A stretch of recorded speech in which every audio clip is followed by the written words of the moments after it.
기도에 대해서 계속 이야기를 하고 있는데 모르시죠? 기도에 대해 첫 번째 제가 기도에 대해서 이야기를 했을 때 기도의 그 단계 방향성에 대해서 말씀을 했었어요.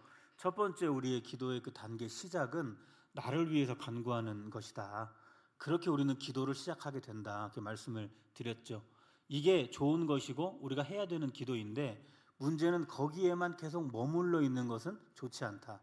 그 다음 단계로도 우리가 나가야 된다 말씀을 드렸습니다. 그 다음 단계는 중보 기도하는 단계였다 이렇게 말씀을 드렸어요. 그러니까 나만을 위해 기도하던 단계에서 이제는 조금 성숙해지면 내 주변을 돌아볼 줄 아는 그런 기도자가 되어야 된다 말씀을 드렸고요. 우리가 궁극적으로 바라봐야 하는 더 높은 기도의 자리는 뭐냐면 그런 것 저런 것 특별한 기도 제목 아니라 그저 주님과 동행하는 그 단계가 우리가 올라가야 된다. 예를 들었던 것이 그 베드로의 장모 열병에 대해서 예를 들었었죠. 열병으로 고생하고 있지만 그런 것 가지고 예수님 좀 고쳐주세요 하지 않았고 예수님과 늘 동행하면서 그 사역에 동참했던 베드로, 주님께서는 그것 다 아시고 간구하지 않았는데도 고쳐주셨다 이렇게 말씀을 제가 드리면서 우리의 그 기도의 그 나아가야 할 단계가 거기다 이렇게 말씀을 드렸어요. 그 다음에 제가 기도에 대해서 말씀을 드리면서 무엇이든지 응답받는 기도가 있다 이렇게 말씀을 드렸죠. 기억이 전혀 안 나실 거라서 제가 설명을 해드리겠습니다. 기도 무엇이든지 응답받는 기도는 두 가지라고 했습니다. 첫 번째는 뭐냐면 내 뜻을 꺾는 기도다. 꺾는 기도. 내가 하나님 앞에 막 주문서를 이렇게 뽑아내듯이 이거 하셔야 되고 저거 주셔야 되고 이거 이렇게 이런 기도 말고 하나님 앞에서 내 뜻을 꺾어가는 기도. 그러니까 우리가 예수님의 겟세마네의 기도를 제가 예를 들었지 않습니까? 이 잔 저 마시기 싫습니다. 이게 예수님의 뜻이었는데 그 뜻을 꺾어 가시잖아요. 아버지의 뜻대로 하옵소서. 이 한 절밖에 안 되는 짧은 구절이었지만 그 예수님의 그 기도는 아주 처절한 기도였다고 말씀을 드렸어요. 그래서 땀방울이 마치 핏방울처럼 보일 정도로 처절하게 자신의 뜻을 꺾어갔던 예수님의 말씀을 드렸어요. 그래서 우리가 무엇이든지 응답을 받으려면 첫 번째로는 내 뜻을 꺾어야 된다. 두 번째 말씀드린 것은 뭐냐면 예수님의 이름으로 기도해야 된다 이 말씀을 드렸어요. 그러니까 내가 하고 있는 이 기도의 내용이 예수님의 이름하고 연결되었을 때 이게 맞는 기도냐. 내가 막 기도하고 있는 이 기도의 내용을 끝에 예수님의 이름으로 기도합니다 아멘이라고 붙였을 때 이게 괜찮은 기도냐 이걸 따져보자 말씀을 드렸어요. 그래서 우리가 늘 예수님의 이름에 합당한 기도를 드린다면 우리는 무엇이든지 응답받는다. 두 번째 제 설교의 제목이 무엇이든지 응답받는 기도. 오늘 세 번째 기도에 대해서 나눌 것은 우리가 흔히 주기도라고 알고 있는 기도의 내용인데 이걸 저는 제자들의 기도라고 부르고 있어요. 이게 왜 제자들의 기도인가 한번 생각해 보도록 하겠습니다. 예수님께서는 기도에 대해서 설명을 해주시는데요. 오늘 본문을 보면 기도에 대해서 설명을 해주시는데 첫 번째는 피해야 하는 기도에 대해서 설명을 해주시고요. 두 번째는 우리가 마땅히 해야 하는 기도에 대해서 설명을 해주세요. 첫 번째 피해야 하는 기도는 뭐냐면 우리가 읽었지만 본문 7절 한번 보세요. 7절에 보면 이렇게 나와 있죠. 또 기도할 때 이방인과 같이 뭐 하지 말라 그래요? 중언부언하지 말라. 이거 피해라 말씀하십니다. 중언부언이 무슨 말이냐? 우리가 평소에 잘 안 쓰는 말이니까. 그런데 이 7절을 쭉 읽다 보면 그게 무슨 뜻인지 나와요. 말을 많이 하는 거, 말을 많이 하는 거. 그러니까 중언부언이라는 게 하고 또 하고 되풀이하고 이런 뜻이잖아요. 그러니까 기도를 할 때 계속 하나님 앞에 또 하고 또 말하고 또 말하고 또 말하는 그런 식의 기도를 하지 말아라 하면서 이거 피하라고 예수님은 알려주십니다. 왜 사람들이 예수님의 이름으로 기도한다고 하면서도 지금 이 시대에도 하나님을 향해 이렇게 중언부언할까요? 왜 한 말 또 하고 또 하고 또 하고 이렇게 기도할까요? 못 믿어서 그러는 거예요. 하나님 못 믿어서. 어린아이 생각해봐요. 어린아이 부모님께 뭐 사달라고 이야기할 때 또 얘기하고 또 얘기하고 또 얘기하고 진짜 사줄 거지? 정말 사줄 거지? 언제 사줄 거야? 계속 물어보지 않습니까? 그렇게 기도하지 말라고. 그거는 이방인들이나, 여기서 말하는 이방인들은 외국인을 이야기하는 게 아니라 하나님의 믿음 영역의 바깥에 있는 사람들, 하나님을 인정하지 않고 하나님을 안 믿는 사람들이나 그렇게 자기 신들에게 기도한다는 거예요. 중언부언하면서. 그런데 우리는 하나님을 신뢰하는 사람들이라면 중언부언할 필요가 없다는 거예요. 예수님은 기도에 대해서 가르쳐 주시면서 첫 번째로 우리가 어떤 기도를 피해야 되는지를 알려주세요. 중언부언하지 말아라. 왜 중언부언하지 말아라 라고 말씀하시는지 또 설명을 해주십니다. 8절 한번 보세요. 그러므로 그들을 본받지 말라는 거예요. 왜 그러냐면 구하기도 전에 너희에게 있어야 할 것을 누가 아신다고요? 하나님 아버지가 다 아신다는 거예요. 나는 내가 말하고 표현하고 땡깡 피우고 막 그래야 하나님이 아실 것 같아서 계속 중언부언 기도를 했었는데 아니라는 거예요. 하나님은 나를 지으셨잖아요. 나를 지으신 분이 당연히 나에게 무엇이 필요한지를 나보다 더 잘 아시죠.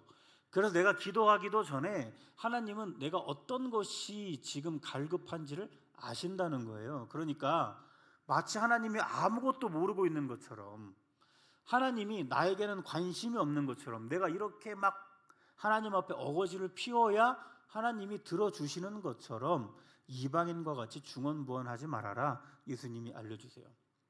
첫 번째 우리가 기도에 대해서 피해야 될 거 뭐 하지 말라고요? 중언부언하지 말아라. 당장 내일 새벽 기도부터 중언부언하면 안 돼요. 한 말 더, 어제 해달라고 한 거 오늘 또 얘기하고, 오늘 해달라고 한 거 내일 또 얘기하고, 하나님 다 아셔요. 그러니까 중언부언하지 말아라.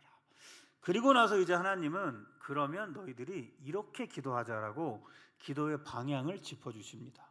어떻게 기도의 방향을 짚어주시는가? 9절 한번 보세요. 9절.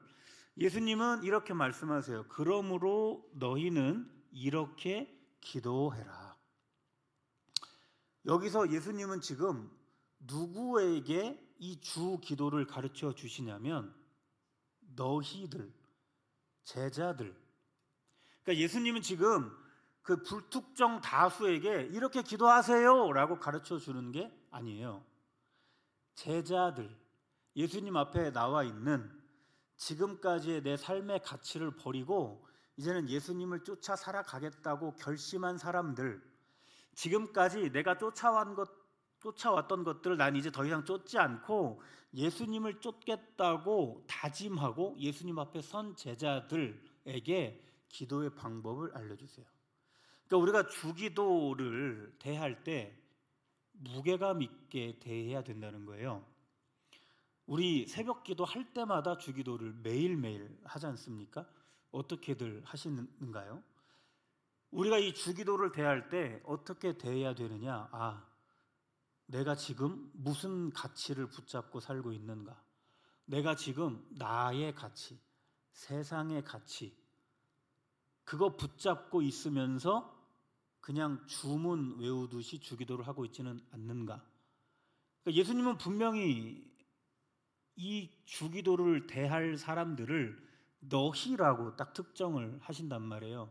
제자들, 예수님을 따라서 살아가겠노라고 결심하고 그 삶을 살아보기 위해서 발버둥 치고 있는 사람들에게 이 기도를 주신 거예요. 그러니까 우리가 주기도를 대할 때마다 나의 상태를 계속 점검해야 되는 이유가 여기 있습니다. 그런 거 점검하지 않고, 그런 거를 전혀 개의치 않고 계속 반복적으로 습관적으로 주기도를 그냥 외워서 한다면 그 기도는 응답이 안 될 겁니다. 예수님이 지금 누구에게 이 기도를 가르쳐주고 있는지를 잘 생각해 보셔야 돼요. 그래서 고대 교회에서는 이 주기도를 아무나 할 수 없게 했어요. 내가 예수님을 믿습니다. 내가 이제부터는 예수님의 사람으로 살아가겠습니다 라고 고백하고 세례를 받은 사람들에게만 주기도를 할 수 있게 허락해 줬어요. 그만큼 이 기도가 무거운 기도이기 때문에 그렇습니다.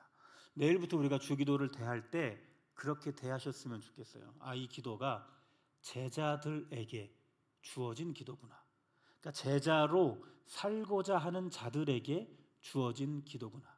그러면 예수님이 이 기도를 왜 주셨는지 우리는 알 수 있어요. 우리가 제자로 살아갈 수 있게 하시려고 이 기도를 주신 거예요.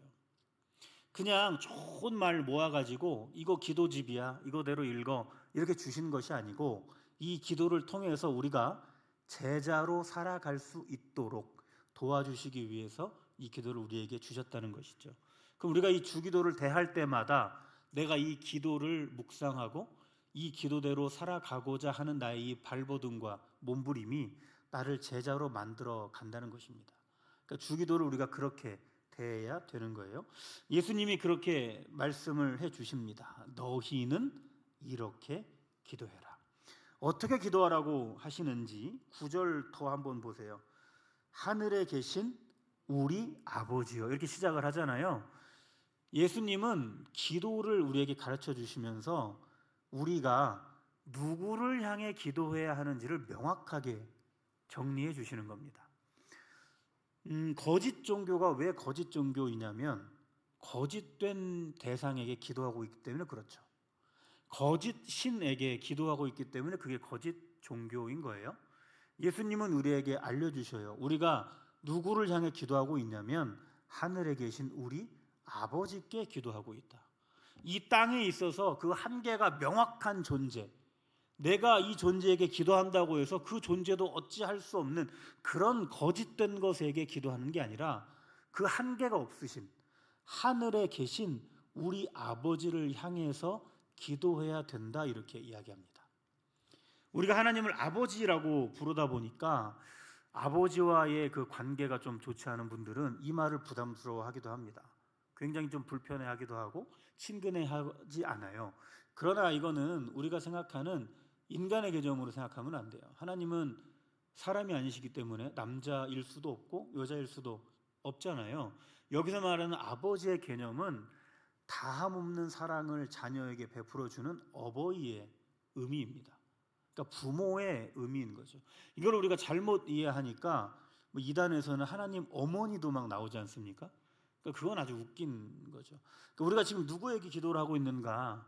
하늘에 계셔서 그 한계가 없으신, 우리를 다 구별 살펴주시는 우리의 어버이, 우리의 부모, 우리의 아버지 되시는 그 하나님이 우리의 기도를 받으시는 분이고 우리가 기도해야 하는 대상이다, 이렇게 이야기를 하는 것이죠. 그런데 여기에서 하늘에 계신 아버지 사이에 들어간 말이 있어요. 뭐예요? 우리. 하늘에 계신 나의 아버지요, 예수님은 그렇게 기도하라고 가르쳐 주시지 않아요. 우리 아버지여라고 기도하라고 가르쳐 주십니다. 이게 이 기도를 통해서 우리들이 제자화되어 가고 그렇게 제자화된 우리가 어떤 기도의 열매를 맺어야 되는지를 알려주시는 대목이에요. 우리는 있잖아요, 신앙이 깊어지면 깊어질수록 겸손해져야 하는데 이기적으로 바뀌는 경향이 있습니다. 내가 신앙이 깊어지지 않습니까? 그리고 교회에도 헌신하고 하나님 앞에도 헌신된 삶을 살잖아요. 그러면 그럴수록 우리는 뭘 하냐면 그렇지 못한 사람과 나를 비교해요. 이게 문제예요. 내가 아주 신실하게 믿으면 믿을수록 믿지 않는 사람과 나를 비교하면서 이상하게 우월의식을 갖게 된단 말이에요. 그래서 하나님을 우리 하나님, 내가 신실하게 믿는 나의 하나님이기도 하지만 아직 믿지 못하는 저 사람의 하나님이기도 한데 우리 하나님이어야 하는데 우리는 자꾸 믿음이 깊어지면 깊어질수록 나의 하나님으로 만들어버린단 말이죠. 신앙이 깊어지면서 그런 우리의 문제점들이 자꾸 생겨나요. 예수님이 우리에게 가르쳐 주시는 것은 그것은 제자의 삶이 아니라는 거예요. 그것은 우리가 기도 열매로 맺어야 되는 열매의 내용이 아니라는 거예요.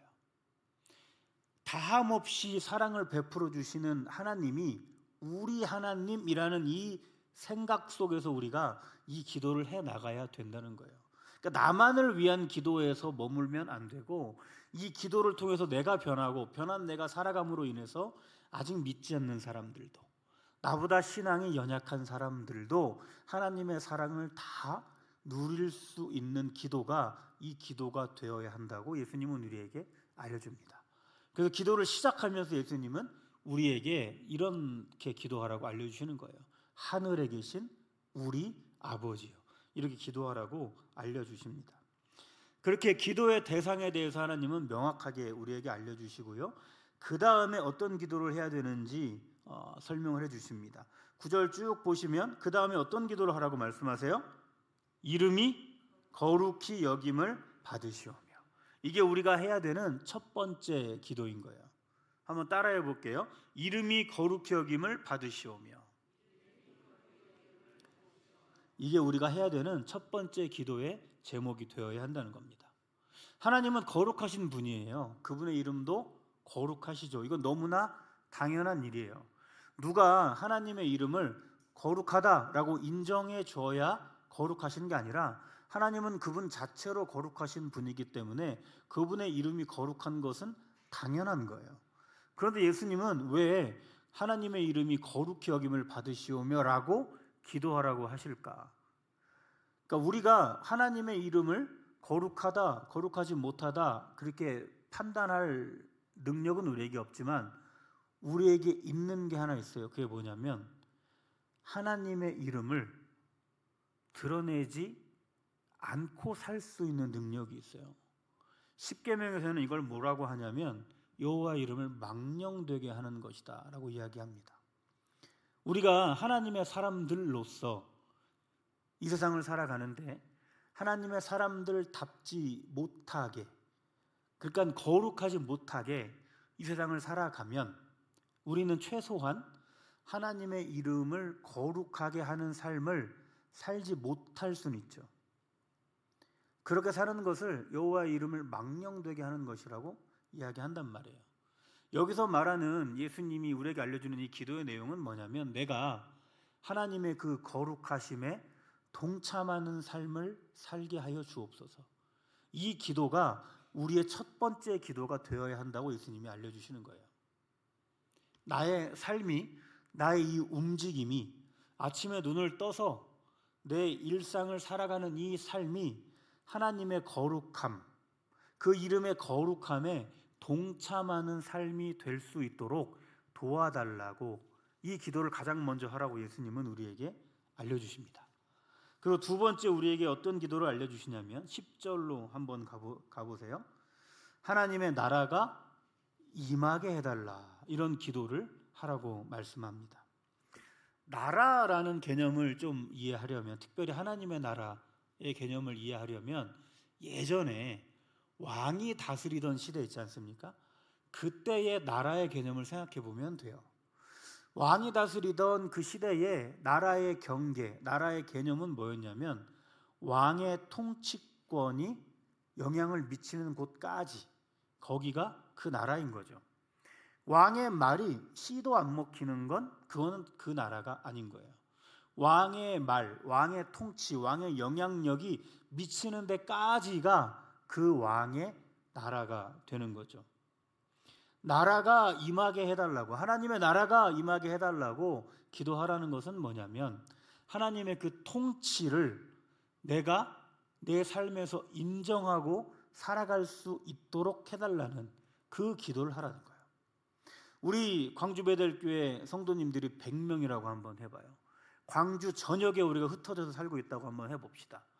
흩어져 살고 있는 그 100명이 내가 살아가고 있는 그 삶의 현장에서 하나님의 통치를 인정하고 하나님의 주권을 인정하고 이곳의 주인은 하나님이시라는 것을 인정하고 살아간다면 이 광주 땅이 하나님의 나라가 되는 거죠.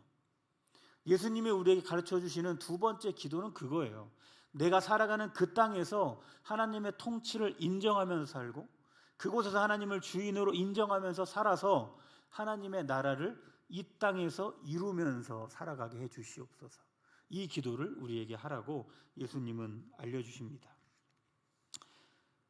어렵지 않죠? 부담스러워서 그러신가요?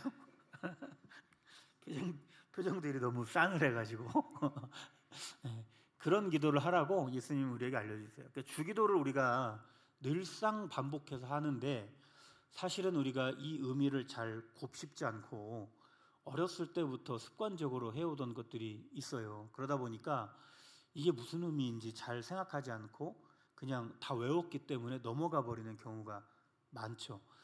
그렇게 이제 하는 기도는 별 의미가 없기 때문에 오늘 주기도에 대해서 하나하나 좀 살펴보려고 합니다. 예수님께서는 우리가 누구를 향해 기도해야 되는지 알려주셨고요. 무엇을 놓고 기도해야 되는지 알려주셨어요. 그리고 나서 쭉 또 기도를 설명해 주시는데 여기부터 이제 그 나오는 기도의 그 내용들은 뭐냐면 우리가 일상생활에서 그러니까 우리가 먹고 사는 이 일상생활에서 삶이 부대끼는 이 생활 한복판에서 어떻게 살아가야 하는가에 대한 가르침입니다. 한번 그것도 살펴보도록 하겠습니다.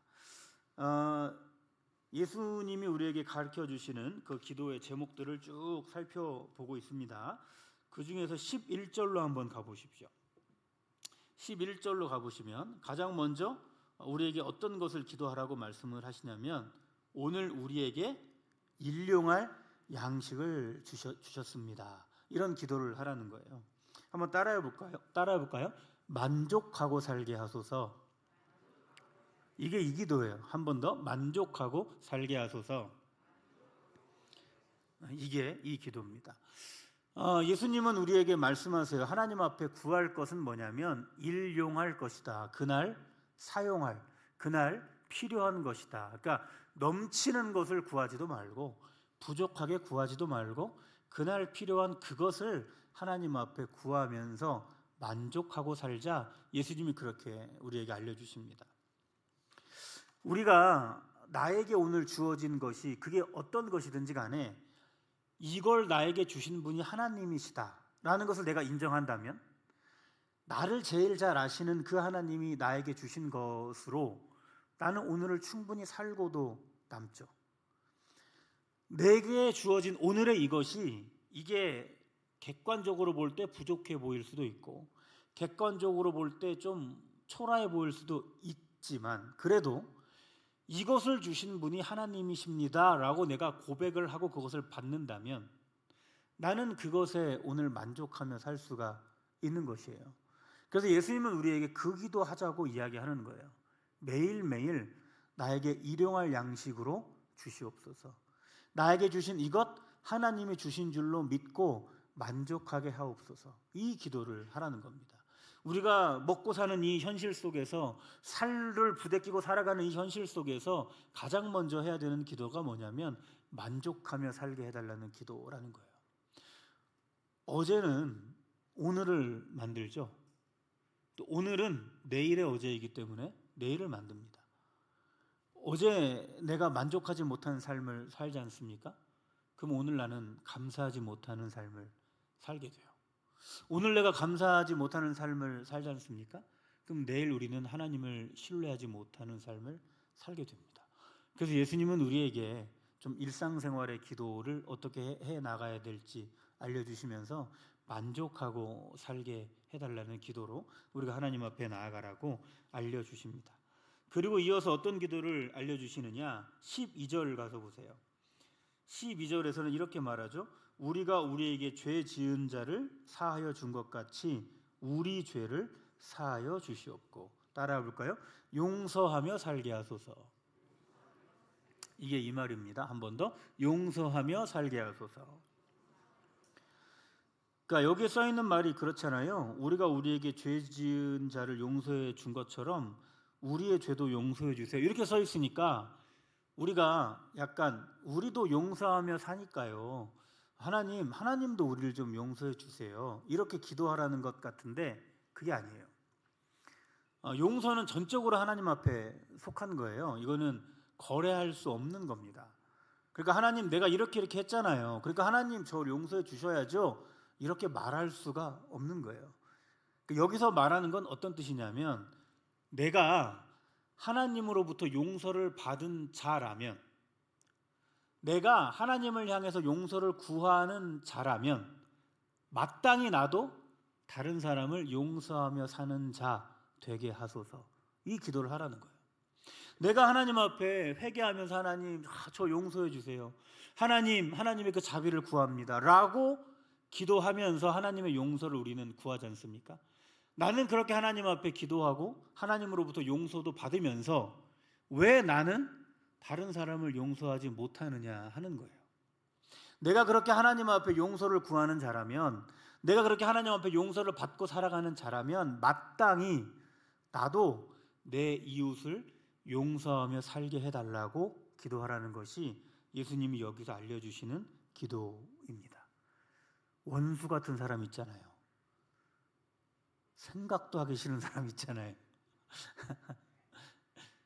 그런 사람이 여전히 계속 있다면, 저도 있어요. 있다면 이 기도 우리가 해 나가야 되는 거예요. 주기도를 할 때마다, 이 구절을 읽을 때마다, 그렇지, 내가 하나님 앞에 용서받은 자이지, 내가 정말 죄인 중에 괴수였는데 하나님이 나를 품어주셨지, 그럼에도 매일 죄를 지으면서 하나님 앞에 용서해달라고 회개하고 있지, 나는 그렇게 하나님 앞에 용서를 구하면서 나는 왜 그 사람을 용서하지 못하는가, 이 기도가 우리 가운데 일어나야 된다는 거죠.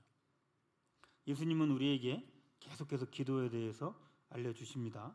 또 어떤 기도를 하기를 원하시는가? 13절 한번 보세요. 우리를 시험에 들게 하지 마시옵고 다만 악에서 구하옵소서. 시험이 뭔가요? 시험, 유혹. 우리가 이제 제자가 되어가기 위한 기도라고 제가 말씀을 드렸잖아요. 시험은 뭐냐면 우리가 제자로 서지 못하게 하는 모든 것들이에요. 그러니까 우리는 내가 생각하는 가치, 대부분 내가 살아가는 이 세상이 나에게 만들어준 선입견들로 이루어진 가치예요. 내가 처음부터 그걸 어떻게 알았겠어요? 이 세상이 돌아가는 것, 이 세상 속에서 내가 살아가다 보니까 이 세상 가치가 나의 가치가 되어버렸죠. 그런 나의 가치가 있고요, 우리는 신앙이 있다 보니까, 말씀을 또 받았다 보니까 하나님 나라의 가치도 우리는 알고 있어요. 그러니까 하나님 나라의 가치를 우리가 모르면 상관없는데, 이러면 세상 편하게 살 수 있는데, 우리가 신앙이 있어서 하나님 나라의 가치도 내 안에 들어와 있단 말이에요. 그러면 이 안에서 싸움이 일어나죠. 나의 가치를 이루고자 하고 싶은 마음이 있고요, 하나님 나라의 가치를 내가 아니까 그 가치를 따라야 하는 이 마음이 여전히 있죠. 이 둘 사이에 싸움이 일어나는 거예요. 갈등이 생기죠. 이게 시험이죠, 시험. 예수님은 기도할 때마다 그 기도하라고 하시는 거예요. 그 시험에서 지지 않게 해달라고 기도하라는 거예요. 내 안에 여전히 나의 뜻을 이루고자 하는 욕망이 있고 하나님의 뜻을 이루어야 하는데 라는 생각이 있어서 이 둘이 맨날 싸우는데, 우리가 이 주기도를 할 때마다 하나님, 내 뜻이 지게 하여 주옵소서, 하나님의 뜻이 승리하게 하여 주옵소서, 내가 이 시험에서 무너지지 않게 하옵소서라고 기도하라고 예수님은 우리에게 알려줍니다. 우리가 매일 이 주기도를 대할 때마다 우리가 생각해야 되는 것이죠. 내 안에는 지금 어떤 나의 뜻이 아직도 펄펄 살아있는가? 내 안에는 아직도 어떤 나의 그 욕망이 그렇게 자리를 꽉 차지하고 있는가? 그걸 돌아봐야 되는 거예요. 그러면서 하나님 앞에 기도해야 되는 것이죠. 하나님, 제가 지게 해주세요. 하나님, 이 시험에서 하나님이 승리하게 해주세요. 이 기도 하라는 겁니다. 예수님은 우리에게 그런 기도를 쭉 가르쳐 주고 계십니다. 지금까지의 기도의 내용들이 굉장히 좀 고차원적이고 어려운 기도의 내용들이잖아요. 우리가 다 알지만 잘 안 되는 내용들이에요. 이 중에 쉬운 게 한 개도 없습니다. 만족이 돼요? 만족이 안 돼요. 30평짜리 아파트에 가면 만족하실 것 같죠? 한 1년 좋겠죠, 1년. 옆에 신축 아파트가 올라가면 또 속이 뒤집어지지 않습니까? 저기 가야 되는데 만족을 못해요. 차는 한 달 가요, 한 달. 내가 좋은 차 사잖아요. 너무 좋아, 너무 좋아.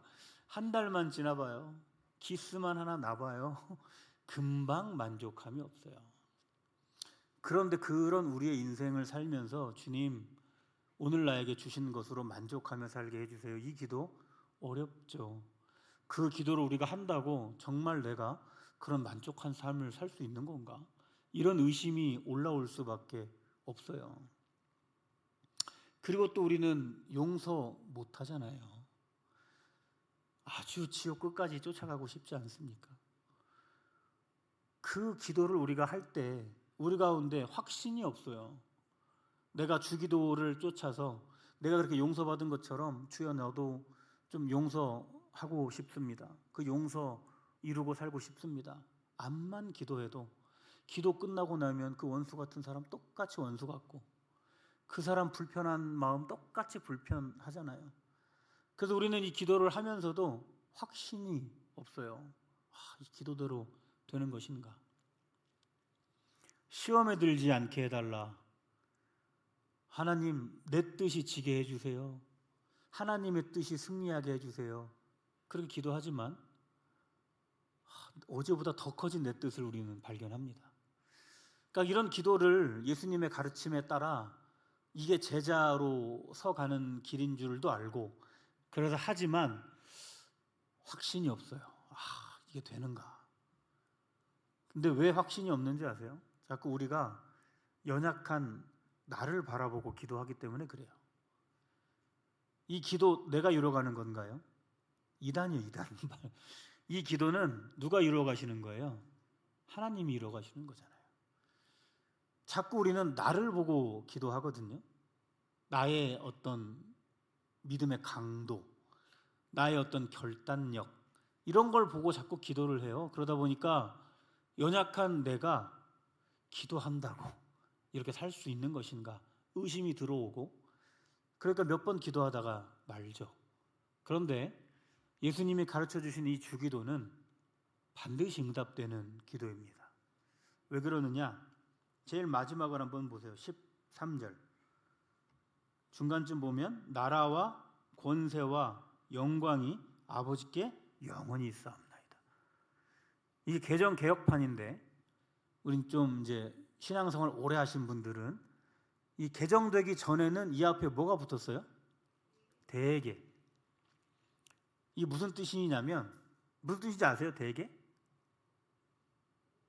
왜냐하면 이런 뜻이에요. 왜냐하면 그러니까 우리가 예수님의 가르침을 따라서 이 기도를 쫙 했잖아요. 쫙 하면서 이 기도가 반드시 응답된다는 거예요.